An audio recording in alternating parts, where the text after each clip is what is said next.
বন্ধুরা, আমাদের এইদিকে সকাল সকাল ঘোড়ার গাড়ি কেন এসেছিল? সকাল সকাল আমার বুলেটটাকে শোরুমে নিয়ে যায় আমার বুলেটটাকে ঠিক করার জন্য। তো আমার বুলেটের শকারের সমস্যা আছে, আর এখানে এসে দেখো আমার বুলেটটাকে খোলা হয়ে গেছে। তো এখানে শকারটা চেঞ্জ করে দেওয়ার পর আমার বুলেটটা ঠিক হয়ে গেল। আর বাড়ি যাওয়ার সময় দেখো যে রাস্তাটা কত সুন্দর লাগতেছে।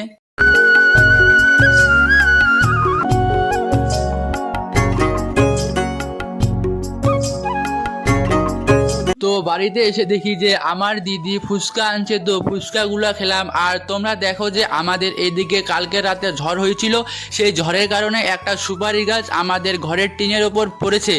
অনেক দিন পর ঘোড়ার গাড়ি দেখলাম। আমাদের এদিকে ঘোড়ার গাড়ি এসেছিল কারণ ওই যে ঘোড়ার গাড়িতে করে আংটি বিক্রি করতে এসেছিল। তারপর রাতের বেলা আমার বাবা আমার জন্য এনেছিল মোমো, আর আমি মোমোগুলো খাই। তোমরা আমার চ্যানেলটিকে সাবস্ক্রাইব করো এইরকম মিনি ব্লগ দেখার জন্য, আর ভিডিওতে একটা লাইক দিও যদি ভিডিওটা ভালো লাগে।